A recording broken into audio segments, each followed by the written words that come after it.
বুবাই, কেমন আছো মা? আগে বল তুই কেমন আছিস? চিন্তায় চিন্তায় আমার। হ্যাঁ রে, শরীর ভালো তো? একদম ভালো আছি। খাওয়া দাওয়া ঠিক মতো করছিস? কোনো অনিয়ম হচ্ছে না? না না, কোনো অনিয়ম নেই। এখানে ঘড়ি ধরে খাওয়া দাওয়ার ব্যবস্থা। কিন্তু তুমি বললে না তো কেমন আছো? তোর ঠাকুরদার খবর আমি রাখি মা। কে বলেছে তোকে? মা, তুমি বোধহয় ভুলে যাচ্ছ যে ঠাকুরদা একজন সেলিব্রিটি। শুধু আমি নই, প্রায় সমস্ত শিক্ষিত বাঙালি ঠাকুরদার সব খবরই রাখে। এখন তো অনেকটা সামলে উঠেছেন। হ্যাঁ, তা উঠেছেন, তবে ডাক্তারবাবু ওঠা, কোনো কাজকর্ম করা সব একেবারে বন্ধ করে দিয়েছেন। হ্যাঁ, ভালোই হয়েছে।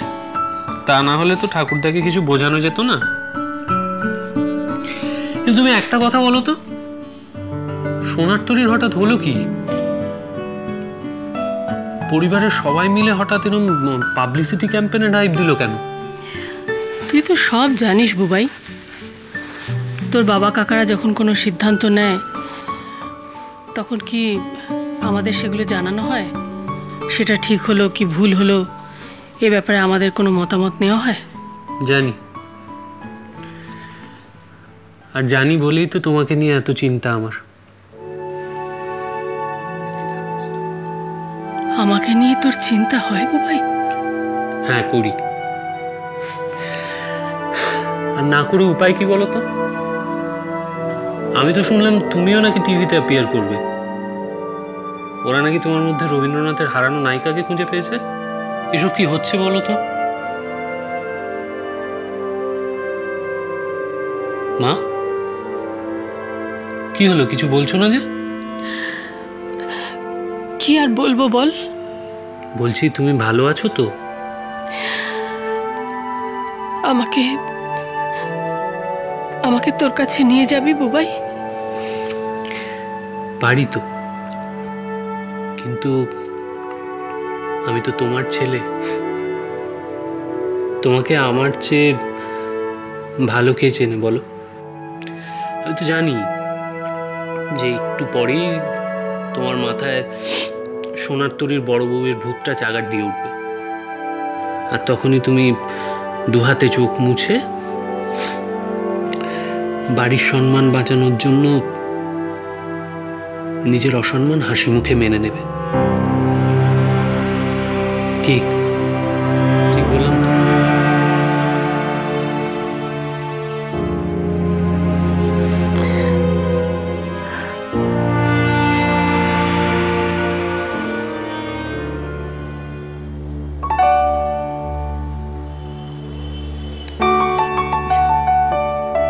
ভালো হয়েছে?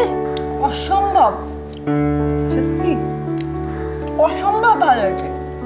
এটা আপনি নিজে বানিয়েছেন? ভাবতেই পারছি না। সন্ধে হয়ে যাবার পর আর টক খেতে নেই তো। এর পরের দিনে তোমাকে আমি জলপাই আর তেঁতুলের আচার খাওয়াবো। আর আর কি যেন একটা ডিউ আছে? হ্যাঁ, কয়েত বেল মনে আছে আমার। আর তোমার মা জেঠিমারাও নিশ্চয়ই জানেন। যদি না জানেন তাহলে তুমি বলে দিও কেমন করে বানাবেন। ওই কয়েত বেলের সঙ্গে নুন, কাঁচা লঙ্কা, একটু মিষ্টি, সর্ষের তেল, ধনেপাতা কুচি এই সমস্ত দিয়ে ভালো করে মেখে দিতে বলো। কেন, আপনি খাবেন না বুঝি?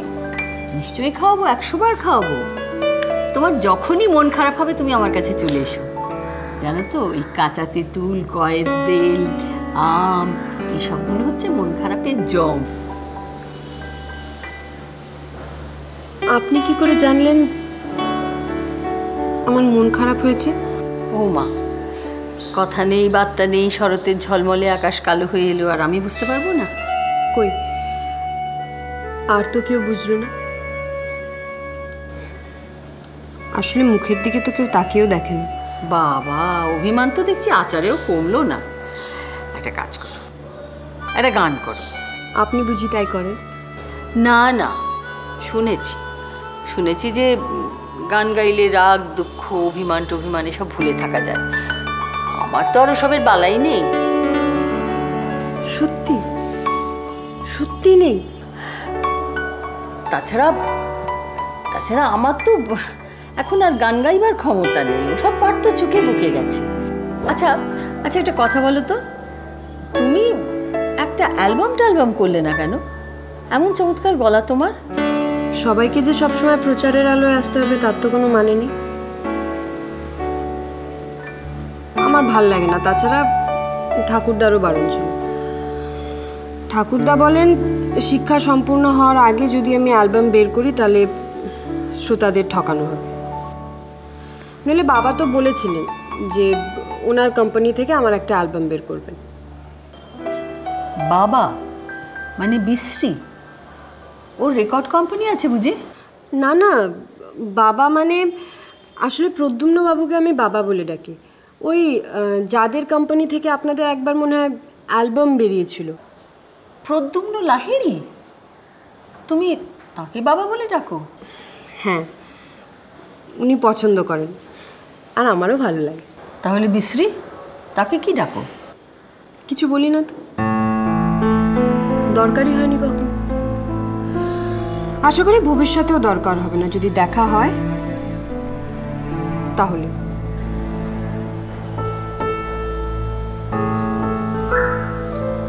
থাক, সব কথা থাক। আমি বরং তোমাকে একটা ছোট্ট শিশিতে একটু তেঁতুলের আচার ভরে দিয়ে দিই। যখনই মাথা গরম হবে, মুখটা তেতো তেতো লাগবে, তখনই তুমি ওইটা। এই রে, দেখেছ 8:30 বেজে গেল, একদম ভুলে গেছি। দাঁড়াও দাঁড়াও দাঁড়াও, এই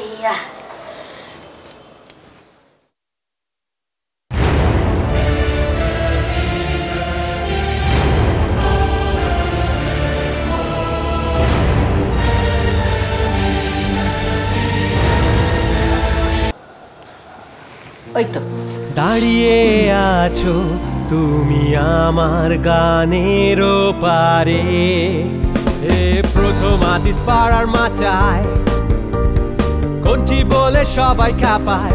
ও ও ও প্রথম আদিস পাড়ার মাচায় কোনটি বলে সবাই খাপায়। তবু যদি কান দিয়ে মন তোমায় ছুতে পারে,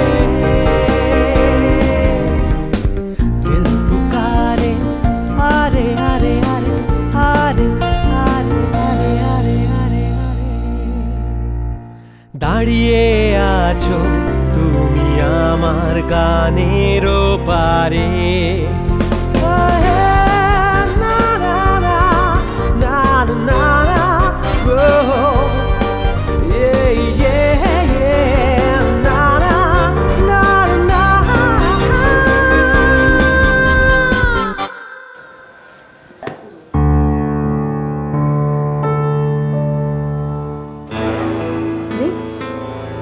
কি হলো তোমার পুপে? এটা একটা গান হলো? এটা তো তোমার উপরে পুপে, তোমার যদি মনে হয় যে এটা গান নয় তাহলে নয়। রবীন্দ্রনাথের নামে এসব চলবে আর লোকে সেটা দেখবে? যদি ভালো না লাগে দেখবে না, তাদেরও তো সে স্বাধীনতা আছে। তবে রাগ করে, ঝগড়া করে, চেঁচিয়ে নিজের বিশ্বাস কারোর উপর চাপানো যায় না, এটা আমার বিশ্বাস।